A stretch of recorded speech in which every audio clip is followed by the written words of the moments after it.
Gundam.tk presents High Grade Genoese. Hey again everybody, Robert184, 2 Rs2Bs from YouTube and Gundam.tk, and all of those plates have turned into all those parts. You can check out the unbox and the parts in the previous installments, but now it's time to turn those into this mobile suit and see if it can stand up to a Gafran for more than 20 seconds.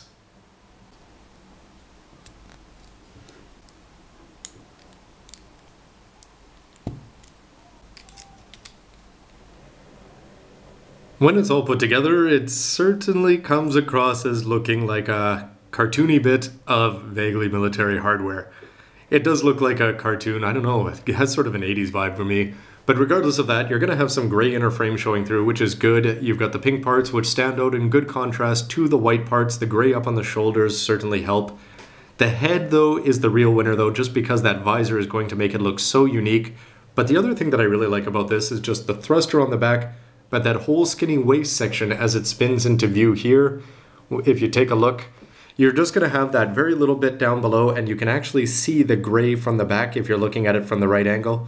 So far, looks okay, nothing fancy, but it seems to do the job as a grunt.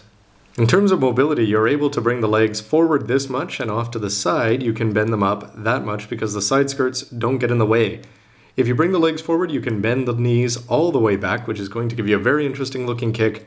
Again, just revealing a whole bunch of gray inner frame there. And then down on the ankles, you're able to move the foot off to the side and forward and back about this much.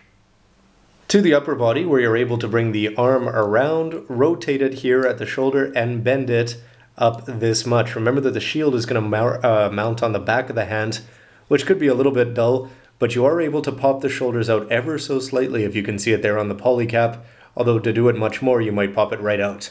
If you do that, you can bring the arm not much further than that though, so no chance of touching its other shoulder.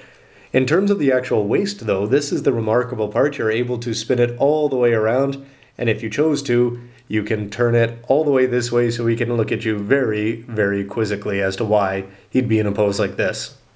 For weaponizing, take the shield and plug it in there, and with the beam spray gun, which just drops in, you don't have to pop the hand off.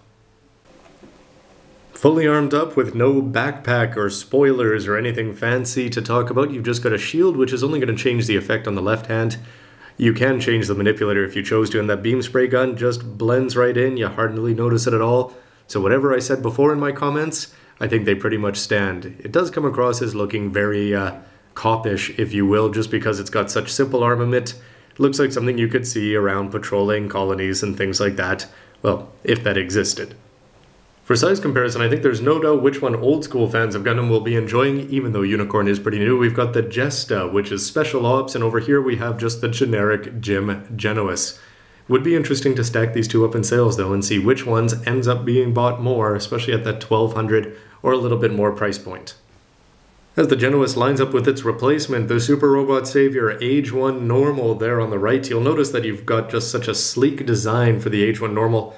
The spoilers really add something because it just adds that kind of depth, but you do have a lot of width here just across the shoulders. This one with its weapons are a lot more impressive though, just having a big shield and a big beam rifle, compared to this one, which does come across as just looking a little bit plain. If you forget about teammates though and focus on its enemy, here we have the Genoese against its arch rival for that first episode anyway, the Gafran, in its blue variation. In terms of simple colors, they both have that. You've got the blue and black compared to the pink and white, but overall this one comes across as just being a lot bigger, although the front skirts really do bulk it out. And especially if you're going to go and look at the tail and all the stuff on the back, this, for the same price, is going to just have a lot more plastic and a lot more bulk compared to this. And I don't think that we're seeing it being made up in detail. It just comes across as looking a little plain in comparison, especially without a transformation. To the posing, and here you're going to see one of its big detrimental features, which is just the fact that if you want to bring the arm forward like this to just look down the barrel of the gun, you're going to have the shoulder off at an awkward angle, which isn't going to lend itself to looking very cool, especially when you compare it to what something else like the Age 1 Normal can do doing the same pose. I used to think the Armored Schneider from the Strike Gundam was one of the least impressive Gundam weapons I've ever seen, until I saw this one.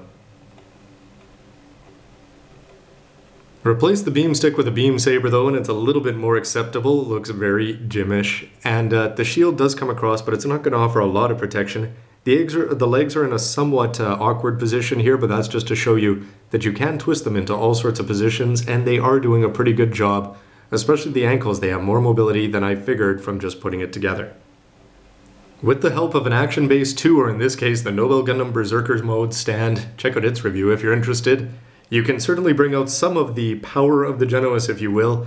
The shoulder still looks awkward, the manipulator there behind the shield sort of gets lost, but the beam saber out, you can do some pretty interesting poses, but the big focus has to be down on the knee, just because you've got that gray part in the back where it isn't usually, but certainly aerial poses are a big step up on what it can do on the ground. This is just a vague copy of the most dynamic pose, but you'll see that the legs, by having those gray parts there, it's really starting to grow on me. You can have even the forward leg, if you will, is working well, and the back leg certainly gets that bend. You can have the shoulder twisted this way if you want to have the arm straight. So far with poses like this, it's something that you may actually want to have on your shelf, backing up the Age 1 Gundam as it goes in. And especially if this was white, that would be all the more reason. So that'll wrap up my look at the mobile suit mode of the Genoese. It does not transform, unlike the Gafran. But so far, quite a few things have impressed me, and quite a few things I'm pretty indifferent to. But stay tuned for the verdict, where I'll have them all listed in one place so that you can make a call as to whether this is a kit for you. But the calls that I can make are just in terms of your opinion on the MS and the videos itself, so please let me know what you think with a comment down below. Hit like if you do, and subscribe if you haven't already.